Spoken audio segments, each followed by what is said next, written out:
एक औरत जो जंगल में पेड़ के पीछे छुपी हुई है। चेहरे पर उसके साफ डर दिख रहा है कि तभी एक हाथ पीछे से आया और उस पेड़ को खरोचना शुरू कर दिया। ये एक बदबूदार और बड़ा ही भद्दा किस्म का भालू था जो इनकी जान के पीछे पड़ चुका है और उसी पेड़ के ऊपर उस औरत का बच्चा भी मौजूद है जो खुद की जान बचाने के लिए ऊपर चढ़ा हुआ है। लेकिन अब उसकी जान लगता है जाने वाली है क्योंकि ये हैवान ऊपर चढ़ना शुरू कर देता है। दूसरे पेड़ पर एक रेंजर भी था जो इतना ज्यादा डरा हुआ था कि वो इस भालू को गालियां देने लगता है, जो कि भालू ने सुन लिया और उसका हो गया ईगो हर्ट। फिर क्या था, उसने छलांग लगाया और सीधा पहुंचा उसी पेड़ पर और कहा कि मेरे को मोटा बोलेगा तू। और इतना कहती उसने उसके एक पैर को ही उखाड़ लिया और वहीं मरने के लिए छोड़ दिया। ये मंजर देखकर दोनों माँ बेटे दहल जाते हैं। अब एक दूसरी रेंजर भी वहां मौजूद थी जिसका एक बारी भी निशाना सही नहीं लगा, जिसके चक्कर में उसकी गोलियां खत्म हो गई। वो वहां से भागी सीधा स्टेशन की तरफ ताकि किसी को मदद के लिए बुला सके। लेकिन जब वो स्टेशन पहुंची तो वहां पहले से 2 लड़के मौजूद थे जो खुद भी घायल थे। रेंजर ने फौरन अपनी बंदूक में गोलियां भरना शुरू की। इतने में गेट पर कोई आ गया। ये वही तो नहीं है? सब खबरदार हो गए। डर सबको लगता है, गला सबका सूखता है। ये वही वाली हाल हो गई है। इन लड़कों में से एक ने गेट को खोला, सामने बैठा था वही भालू, जिसे देखकर रेंजर ने गोली चलाई पर इस बारी भी उसका निशाना चूक गया और लगा उस बेचारे लड़के की खोपड़ी पर, जिससे उसका आधा सिर खुल गया। उसकी निशानीबाजी का इतना खौफ था कि वो दोनों लड़के अब उसे डरने लगे थे। लेकिन अभी तो खेल शुरू हुआ है। अगले ही पल छत से कुछ आवाज आने लगी। वो ऊपर चढ़ चुका था। रेंजर फिर से सतर्क हो गई। एक लड़का तो गेट के पास जा खड़ा हो गया इस उम्मीद में कि जैसे वो आएगा तो वो भाग जाएगा, पर वो तो पीछे से आया और उसका सिर उखाड़ कर ले गया। ऐसी दहशत है इस भालू की। एक प्लेन जिसके अंदर भरा हुआ है 34 किलो कोकेन, जिसको एक आदमी गैर कानूनी तरीके से दूसरे देश लेकर जा रहा है, पर बीच में ही उसे पता चलता है उसके प्लेन में कुछ गड़बड़ी आ चुकी है। इसीलिए वो उन सारे कोकेन से भरे बैग को नीचे फेंकने लगता है। एक एक करके उसने सभी बैग को नीचे फेंक दिया। लेकिन अब उसने खुद भी नीचे जाना है ताकि वहां से वो उन सारे बैग को कलेक्ट कर सके और उसे उसकी मंजिल तक पहुंचा सके, वरना उसका बॉस उसे जिंदा नहीं छोड़ेगा। अब जब सारे बैग नीचे पहुंच गए तो उसने अपना पैराशूट लिया, खुद भी कूदने के लिए चल पड़ा। लेकिन अहम मौके पर उसका सर उसकी प्लेन की छत से जा टकराया। अब नीचे जाने के बजाय वो ऊपर पहुंच गया, लेकिन वो कोकीन का बैग तो अभी भी नीचे पहुंचा हुआ है। इस घटना के अगले दिन एक कपल जो कुछ दिन बाद शादी के बंधन में बंधने वाले हैं, वो अभी यहाँ कुछ पल साथ में बिताने आए हैं। जहाँ ये दोनों हैं उसी के पास ही वो बैग पड़े हैं। दोनों ट्रैक करके सबसे ऊंची जगह पहुंचते हैं जहां से इन्हें उस जंगल के बेहद खूबसूरत नजारे को देखने को मिलता है। और उसी के साथ क्रिस्टोफर को वहीं एक भालू नजर आया जो बेहद विशाल था। उसने अलीना को भी इस बारे में बताया। दोनों ने देखा वो भालू अजीब तरह से खुद के सर को पेड़ से मार रहा था। अगले ही पल वो इनके सामने आ खड़ा हुआ। क्रिस्टोफर की तो हलक सूख गई। उसने वहीं चुपचाप खड़े रहने को बोला, लेकिन अलीना की तो हक्की पक्की गुम हो चुकी है। उसे तो सिर्फ अभी भागना था, इसीलिए उसने सब कुछ छोड़ दिया, यहाँ तक कि अपने होने वाले पति को भी छोड़कर भाग गई कि वो भाड़ में जाए। जान रहेगी तो दूसरा पति जरूर मिल जाएगा, ऐसा उसका मानना है, हमारा नहीं। तो अब बेचारा क्रिस्टोफर उसके पीछे भागता है। उसकी फूटी किस्मत उसके पैर एक पत्थर से जा टकराया।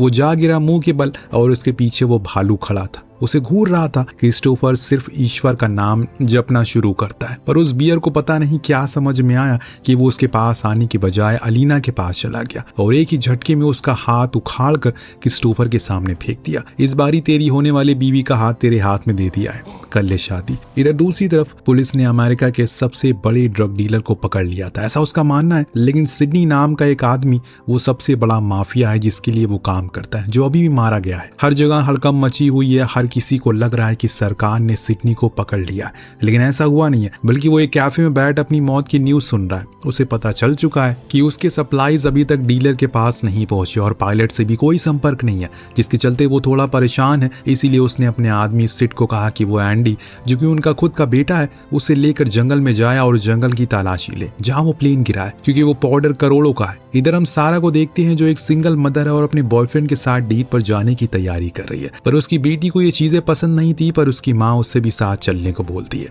लेकिन उसने इनकार कर दिया। अब सिड अपने बॉस के कहने पर एंडी के पास पहुंचा, जो क्लब में बैठा रो रहा था, क्योंकि कुछ दिन पहले उसकी बीवी की मौत हो गई है, जिसके गम में वो यहाँ पर आंसू बहा रहा है। अपनी बीवी की याद में उसने टैटू भी बनवाया है और उस टैटू आर्टिस्ट ने जोना की जगह जॉन लिख दिया है, जिस चीज का बोझ उसके सीने पर हमेशा रहेगा। बीवी की मौत से ज्यादा गम तो उसे टैटू का है। सिड ने बताया कि उन्हें जंगल में जाना होगा, वहां जो माल गिरा है उसे कीमत करोड़ों में, और वो उसी का तो पैसा है। है। अब इन लोगों से कुछ दूरी पर बैठा एक आदमी इनकी बातें सुन लेता है। उसे शक हो जाता है कि ये दोनों सिडनी के आदमी है। वहां सारा के जाने के बाद डीडी स्कूल जाने के बजाय अपने दोस्त के साथ जंगल में चली गई, क्योंकि वहां उसे एक जगह को एक्सप्लोर करना था। यहाँ आप धीरे धीरे करके आप समझ गए होंगे कि एक एक करके सारे कैरेक्टर जंगल की तरफ क्यों बढ़ रहे हैं। ऐसा इसलिए क्योंकि अब कहानी जंगल पर शिफ्ट होने वाली है, जहाँ आतंक मचने वाला है। यहाँ बॉब के पास उस बुड्ढे का कॉल आ जाता है, जिसका कहना था कि उसे अभी भी 2 लोग को बार में पाउडर के बारे में बात करते सुना है। उसे पूरा यकीन है कि ये लोग सिडनी के आदमी होंगे। बॉब जो अपने पूरे करियर में सिर्फ एक ही चीज करना चाहता है, वो है किसी भी तरह करके उस माफिया को पकड़ना, और इसीलिए वो अपना कुत्ता खुद की असिस्टेंट को थमाकर वहां से निकल गया। अब जब सारा डेट से वापस आई तो उसे पता चला कि उसकी बेटी स्कूल गई ही नहीं थी। अब तो वो घर पर भी नहीं आई। ये न्यूज जानने के बाद उसने जल्दी से डीडी का स्कूल का बैग चेक किया। उसमें उसे जंगल का मैप मिला, जिसमें एक सीक्रेट फॉल नाम की जगह थी। वो समझ गई उसकी बेटी वहीं गई है। वो सबसे पहले फॉरेस्ट रेंजर के पास गई, उन्हें भी कुछ नहीं पता। अब डीडी जब जंगल में मौजूद थी तो उसे कोकीन का पैकेट दिख जाता है। उन्हें समझ में नहीं आता कि ये चीज क्या है, इसीलिए अब इनके अंदर सुलेमानी कीड़ा काटने लगता है उस चीज को टेस्ट करने का। जॉन ने तो इनकार कर दिया, पर डीडी ने टेस्ट कर लिया, और उसके कहने पर जॉन ने भी, लेकिन दोनों ने ही कुछ सेकंड में उसे थूक दिया, क्योंकि वो बहुत ही बेकार था। वहीं पास में एक दूसरा पैकेट भी था, जिसके पीछे से जानवर उठा लेता है। इन दोनों को अभी तक कुछ ऐसा नहीं पता कि पीछे इनके कुछ और भी चल रहा है। दोनों अपनी बातों में मगन थे। इतने में एक गुर्राहट सुनाई दी। जब ये पीछे मुड़े तो वहां एक बड़ा सा बदसूरत भालू था, जिनके पूरे मुंह पर कोकीन पाउडर लगा था। वो खड़ा था, इन्हें देखता है, और उसने इनके ऊपर कुछ पाउडर के छींटे फेंक दिए। दोनों चीखती हुए वहां से भागते हैं। सिड और एंडी दोनों ही अब जंगल की तरफ बढ़ रहे हैं, पर बीच में सैड सॉन्ग सुन वो एंडी दोबारा से रोने लगता है कि भाई का ट्रू लव था। सिड ने फौरन गाना बंद किया। अभी एक जगह पर रुकते हैं तो वहां पर सिड ने कुछ 16-17 साल के लड़के हमला कर देते हैं। उन्हें लगता है कि ये सिड एक भोंदू है, पर वो उनकी सही से धुनाई कर देता है। इस दौरान उनके पास से वही पैकेट मिलता है, जिन्हें खाने के बाद वो अपने आप को सलमान खान समझने लगते हैं। अब सिड ने तो एक को होश में लाकर पूछा कि उन्हें क्या मिला है। पहले तो वो बताने से इनकार करते हैं, लेकिन बाद में पिटाई ना खानी पड़े इसीलिए वो उसे जगह पर ले जाकर राजी हो गए। इधर द बॉब द ऑफिसर भी निकल चुका है इन दोनों को पकड़ने के लिए। सारा जब वो जगह से आगे जाती है अपनी बेटी को ढूंढने के लिए, तो उसे बीच रास्ते में एक पत्थर पर खून दिखा। उसके दिल चूर चूर हो गया, कहीं उसकी बेटी भी उस भालू का शिकार तो नहीं हो गई। पर बाद में उसे पता चला कि ये खून नहीं बल्कि रेड पेंट है, जो उसकी बेटी ने निशान के तौर पर छोड़ा था, ताकि आने वाले इंसान को पता चल सके। इधर रेंजर के ऑफिस में एम्बुलेंस पहुंच चुकी है, पर वो गेट ही नहीं खोल पा रहे थे, क्योंकि पीछे तो लाश पड़ी थी। बेथ ने जैसे तैसे करके गेट को धक्का दिया और अंदर जाकर उनके होश उड़ गए। हर तरफ खून था, इंसान मांस के टुकड़े थे, आसपास वही अधमरी लाशें पड़ी थी। जो लोग जिंदा थे उनके मुंह से कुछ निकल नहीं रहा था। अपनी निशानीबाजी देखकर उसका ये हाल हुआ, और जब दूसरा आदमी दूसरे रूम में पहुंचा तो वहां उसे एक लड़के की लाश दिखी, जिसका सिर्फ धड़ ही वहां मौजूद था। वो बेचारा भी परेशान, भला इसका सर कहाँ गया। तभी ऊपर से फुटबॉल की तरह उड़ता हुआ उसका सर आया, और उसे पहनने वाला फुटबॉलर भी दिख गया। उसकी तो हवा टाइट हो गई। चुपचाप उसे गेट को बंद किया और शुरू कर दिया, लेकिन एक मामूली गेट को कैसे वो रोक सकता था। अब वो गेट को तोड़कर उसी पर गिरा देता है, खुद भी गेट पर चढ़ गया। हेनरी पूरी कोशिश करता है किसी भी तरह करके पास में पड़ा वो चाकू उठा ले, पर वहां तक उसका हाथ पहुंचा ही नहीं। उसने पास में ही रखे लाल कलर के बैग को उठाया, उस पर दे मारा, और उस नशेड़ी भालू को लगा उसमें भी गांजा है, तो वो उसके पास पहुंच गया। इन लोगों को मौका मिल गया वहां से भागने का। बेथ फौरन रेंजर को लेकर एम्बुलेंस में बैठी और भागना शुरू कर दिया। हेनरी भी पीछे ही था, लेकिन वो अभी उस पर चढ़ नहीं पाया। इतने में उस भालू की एम्बुलेंस की आवाज सुनाई दी। फिर क्या था, वो उसके पीछे ऐसे पड़ा जैसे स्टूडेंट के पीछे पुलिस वाले। पूरी रफ्तार से बेथ एम्बुलेंस को भगाती है, जिस चक्कर में वो ऊपर चढ़ ही नहीं पाता, लेकिन अंत में चढ़ गया। यहाँ एक बारी फिर से रेंजर की निशानीबाजी शुरू हुई। भालू इनके पीछे था, वो गोली पेड़ पर मार रही थी, जो देख हेनरी भी अपना सर पकड़ लेता है। क्या औरत है भाई ये, किसने इसको रेंजर बनाया? वो भालू तो नशे में फरारी की तरह भाग रहा था। उसने इतनी लंबी छलांग मारी, सीधा एम्बुलेंस के अंदर आ पहुंचा। अंदर आते ही रेंजर स्ट्रेचर सहित एम्बुलेंस के बाहर आ गिरी। बस कई किलोमीटर तक घिसटती चली गई। एम्बुलेंस में अब 3 लोग थे, बेथ, हेनरी और वो नशेड़ी भालू। जो हेनरी को रेंजर हाथों से पकड़ लेता है। हेनरी बार बार बेथ से स्पीड तेज करने को बोलता है, जिससे वो कई बार बच भी गया, लेकिन वही स्पीड इन दोनों की जान ले लेती है, क्योंकि पीछे देखने के चक्कर में बेथ एम्बुलेंस को पेड़ से ठोक डालती है, जिससे वो सीधा बाहर गिरी। हेनरी गया भालू के मुंह में, और वो निशानेबाजी तो वहीं पड़ी रही स्ट्रेचर के साथ। दूसरे सीन में सिड, एंडी, वो लड़का तीनों ही जंगल में भटक रहे थे। अभी तक उस लड़के को वो जगह नहीं मिली जिसकी तलाश में वो यहाँ इनके लेकर आया था। इस दौरान बॉब भी वहां पहुंच चुका है जंगल में, जिसे एक हट के ऊपर वो काले रंग का बैग नजर आया, तो वो उसके ऊपर चढ़ गया। तुरंत ही वहां जोनाथन ने अपनी पुरानी आशिकी की कहानी सुना दी, और ये सुनने के बाद 2 आशिक हो गए और साथ में मर मिटने की बात करने लगे। इतने में ऊपर से बॉब भी इन्हें धप्पा कर देता है। उसने इन तीनों को सीधा खड़ा रहने को कहा, पर सिड के पास बंदूक थी तो वो उनके ऊपर ताने की कोशिश करता और इसी में उसकी 2 उंगली कट गई। अब बॉब की गोली से माहौल इससे ज्यादा गंभीर हो गया। इतने में वहां पर वो भालू आ गया जिसे देखकर इनकी हक्की बक्की उड़ गई। पहले सिड के पास आया, उसे कुछ नहीं कहा, फिर बाहर चला गया। जॉनथन और सिड तो वहीं लेट गए खुद की जान बचाने के लिए। तो उस भालू को लगा कि सिड उसकी मरी हुई बीवी है। वो उसके ऊपर लेट गया और सो गया। साइड में लेटा जॉनथन भी हैरान था, भला ये क्या चीज है। सब सोच में पड़ गए। सिड आकर चेक करता है तो उसकी सांसें चल रही थी। उसी समय उसे जेब से वो पैकेट गिर गया जिसकी स्मेल भालू की नाक तक पहुंच गई। वो दोबारा जाग गया। शुक्र है कि वो एंडी के ऊपर से हटा। तो वो उस पैकेट को निगल गया और फिर बेवड़ों की तरह नाचना शुरू करता है।